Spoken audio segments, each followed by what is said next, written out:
Last week, we got a chance to talk about Russell Wilson. Obviously, his time in Denver is up, so he's looking for his next team, but he's not the only one. There's going to be another couple quarterbacks that are on the move. It seems like the Bears are pretty set on drafting a quarterback this year as they have the number one overall pick secured. Caleb Williams, Drake May, whoever it is, they'll be replacing Justin Fields. Justin Fields, his next team, undetermined at this moment. And I was watching the Sunday night game, and I'm seeing Kirk Cousins rocking the gold chain, rocking bare chest. He will be recovering from his Achilles tear, but he should be ready to go by next season. Obviously Aaron Rodgers talked about being ready to go this season. So Achilles, not a career ender, especially at the quarterback position. He is older, though. He is going to cost money, though. He did get a guaranteed contract just a few years ago, too. Clearly, Kirk Cousins' agent knows how to negotiate. Out of those three quarterbacks, who would you be most interested in investing in if you're a team looking to fill your quarterback position? Depends on the team, but as a blanket statement, I mean, the potential of Justin Fields is just so invigorating, enticing, just getting you thinking about what the possibility of him in a system that contours to his offensive skill set and provides him with a better support system than the Bears gave him for the first 2 years of his career. And, hoping for good health in that sense. I mean, just thinking about what could happen in year 4 with Justin Fields would be absolutely the quarterback that I would be targeting if I were a team. And I'm not even worried about you're going to have to pay him the 5th-year option or whatever after the fact. It's it's fine. Justin Fields can be a quarterback for my team for the next 6 years in the same way that the Vikings, who just went out and spent 6 years paying Kirk Cousins top of the league money, they were able to build a relatively successful team around Kirk Cousins that won playoff games. Now, granted, their general manager and head coach got fired halfway through the Kirk Cousins experiment, so they weren't perfect by any stretch of the imagination, but they were able to build a successful team that has never won fewer than 7 games since Kirk Cousins has gotten to Minnesota. So I think that Justin Fields would be the absolutely enticing prospect. Russell Wilson, we talked about it last week. There's some teams out there that it would make a lot of sense for him to go piece together. I think we kind of fell on the New York Giants as one that made a lot of sense if they were going to move off of Daniel Jones. Pittsburgh, obviously, in that group, but Justin Fields is so enticing, especially if you're going to line him up with a new offensive play caller. I think it would be just super enticing to see Justin Fields. Yeah, I hear what you're saying about Justin Fields' potential. We do wonder with Justin Fields when his potential will actually actualize, that we'll actually start to see it turn into winning in particular. And hey, maybe in week 18, he goes against the Packers, balls out, which would be a first in his career, actually balls out against the Packers and wins that game. And suddenly the narrative on Justin Fields going into this offseason is that he's worth multiple firsts. At the moment, I'm seeing his name floated out there for a 2nd-round pick, 3rd-round pick, which would be great value considering where he was as a prospect just a couple years ago. Some of the teams we mentioned last week, Seahawks, Patriots, you mentioned the Steelers, the Falcons, the Giants, the Raiders. I'm seeing their name thrown out there as well. We think about where teams are stacked as far as their draft position as well. The Patriots, they're going to probably be drafting a quarterback. We know that. So maybe we take them off the board. But then you talk about the Falcons, for example. It seems like they're going to keep Arthur Smith based off recent reports. So, okay, well, you still have Bijan Robinson there. You have Kyle Pitts there. You have Drake London there. 3 guys that are drafted within the top 10 of their respective NFL drafts. They are all really dynamic weapons. So any quarterback that inherits those would be lucky to do so. You talk about potential. I know what Kirk Cousins is, and Kirk Cousins, at least when healthy, I mean, he was a Pro Bowl quarterback in the NFC, can argue to be the top quarterback in the NFC on any given year too. You're going to get 4,000 yards passing. You probably get 30 touchdowns. That's all numbers that any of these teams respectively could utilize. The Raiders, obviously, like I said, Aiden O'Connell last week didn't prove that he necessarily deserves to be a starter in this league. So I'm okay backburnering him if you get any of these quarterback options. Seattle, how much of an upgrade would these respective quarterbacks be over Geno Smith? Justin Fields, you bring him into that one. I could see him being a good heir apparent to challenge Smith in that locker room for snaps. I think with Justin Fields, here's what I would say. You don't bring him in just to say he's going to be the set starter. I think that should be said Like, I think that if he Okay. goes into like Seattle, I think that there should be at least a reasonable quarterback competition. And if he's better than Geno, great, throw him in there. When it comes to the Raiders, maybe he's a set starter on that team just because, again, I don't think that there's much to love about Aiden O'Connell. Also depends on who's that head coach. Is it going to be Antonio Pierce? Are they going to go somewhere else? Like, if they really put all their chips in and go after Jim Harbaugh, then who does Jim Harbaugh want to be his quarterback? I think that needs to be factored in as well. Falcons, Arthur Smith. I think he could use Justin Fields actually in a weird way because, like, obviously he does want to run the ball. I think having a guy that can use that run option might actually be something that he would enjoy at the quarterback position. Although I think Kirk Cousins might be a better fit on that team because I think Kirk could get these weapons the ball in ways that they haven't been able to get them in their career. And I think he would benefit from a dynamic run game in Bijan and even Tyler Algier as the second running back there. I think that the Falcons, if they got Kirk, that would be like a scary little offense potentially in the NFC South. In fact, Kirk would be the best quarterback in the NFC South. That could be the game changer there as well. But you know what, too, about Kirk? Chris Collinsworth said it on the broadcast. If you're Minnesota, what are you doing? I mean, Jared Hall, he should not be quarterbacking. Nick Mullins, I've seen it, saw it plenty of times with the Niners, not a starting quarterback. So Kirk Cousins earned a lot of money in just the sense that his backups came in and they weren't Kirk Cousins. Yep, that is exactly right on with the Kirk Cousins scenario, which I'll get to in a second. First, the Falcons. I keep speaking this into existence, and you think I'm joking, but Arthur Smith's entire vision, as far as I can tell, for the Falcons has been to reassemble the 2019 Titans. That's just essentially what he's been trying to do for 3 going on 4 years. I'm telling you, if he's the head coach next year, Ryan Tannehill is going to be the quarterback of the Falcons. It's just an inevitability.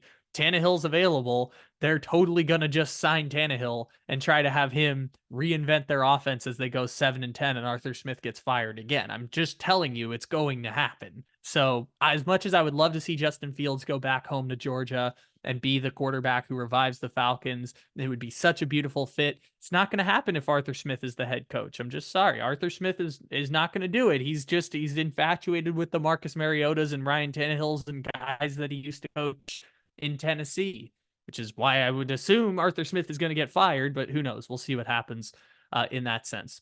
In terms of Kirk Cousins, I think it's just a 2-man bidding race for Kirk Cousins because I'm just thinking about all the teams who need a quarterback, whether they're in a drafting position, whether they're in a signing position, what stage of a rebuild, what stage of a compete they're at. I think it's just a 2-man bidding race for Kirk Cousins. There's only 2 teams that make sense. It's the Minnesota Vikings and it's the Denver Broncos. Those are the only 2 teams that make sense in the Kirk Cousins bidding race. And maybe that's enough for his agent to get those 2 teams to bid against each other in the $30 million range or whatever Kirk Cousins is worth. But I think given the stage that the teams are at right now, the only 2 teams that would make sense for Kirk Cousins services are a team that firmly has their head coach in place, firmly has their offensive scheme in place, and a team that actively wants to compete but needs to figure out their quarterback position for a short 2-year run before they either, put up or shut up or see what their success is going to look like. I think the Vikings and Broncos are the 2 teams that feel like they're in the game for Kirk Cousins in that sense. Maybe you could think of a third. I know Pittsburgh is kind of in that same kind of space, but they're bringing in a totally new offensive scheme.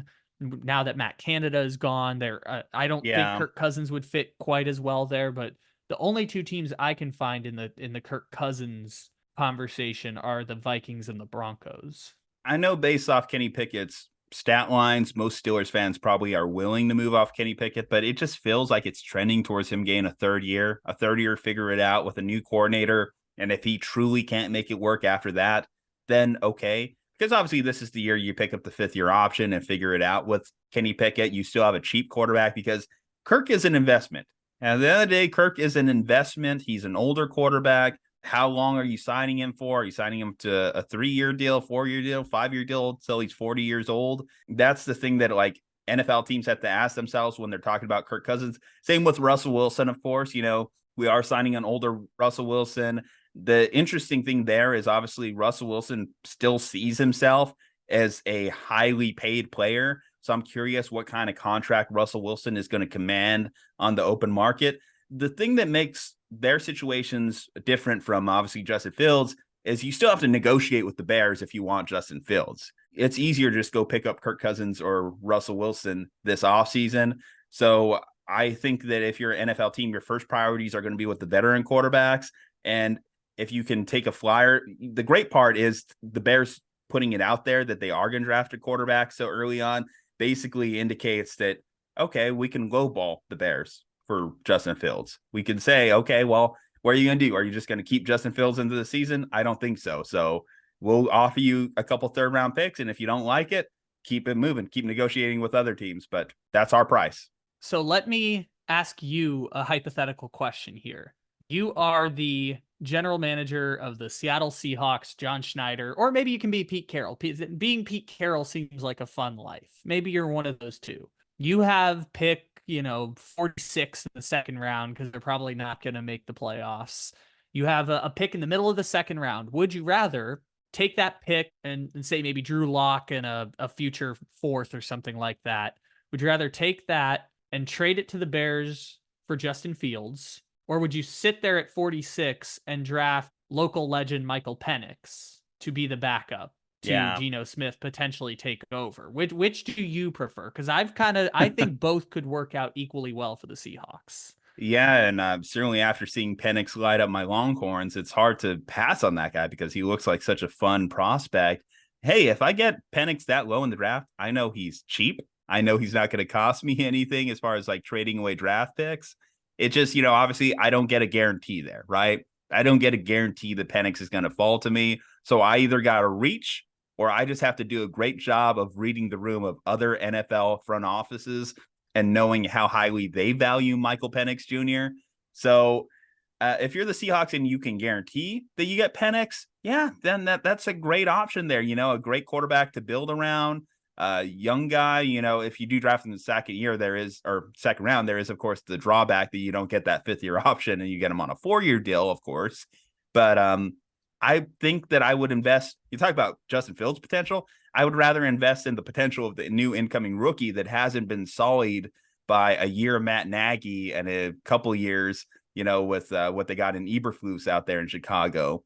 Because I don't know. Justin Fields' stock is pretty low right now. I'd have to almost get him for free, I guess, if I knew that Penix was going to fall in my lap like that. I guess I do value Penix a little bit more than Justin Fields right now. Yeah, but either way, like I said earlier, too, maybe even if I got Justin Fields, I'm Seattle.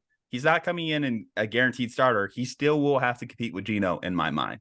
I think that's probably fair. I mean, the places that he could go where he would probably be guaranteed a starting job are Atlanta, Pittsburgh, the Raiders. Those are the places he would probably be guaranteed a starting job. And Seattle obviously has the system that they have in place there. And Penix is probably the 5th quarterback in this draft class at this point. Someone's going to take a chance on Bo Nix, I think, before they take a chance on Michael Penix. But maybe the Seahawks have to do what the Titans did last year and like trade up to the top of the second round to get the quarterback that they think could one day be their future starter. I mean, who knows how the draft will fall, like you said, but I think it's kind of stuck in either direction because Fields is the more talented prospect. Fields was a former number 2 quarterback prospect in his draft class, top 5 overall prospect in his draft class. And Penix is the 4th or 5th quarterback in a pretty good quarterback draft class, but not as highly regarded as the quarterback class. Let me ask you on that one, though. If Penix balls out in the national championship game, you don't think that he would jump a couple quarterbacks on that list? Because it kind of feels like Deshaun Watson, where Deshaun Watson used the college football playoff success to propel him in the draft. From where it stands right now, it doesn't look like it. I mean, the 3 quarterbacks that people are convinced are first rounders are Caleb Williams, Drake May, and Jaden Daniels. And it doesn't seem like there's going to be a 4th quarterback picked at all in the first round. It doesn't seem like that's the direction it's going to go. Okay, but like Penix Jr. was just the runner-up for the Heisman.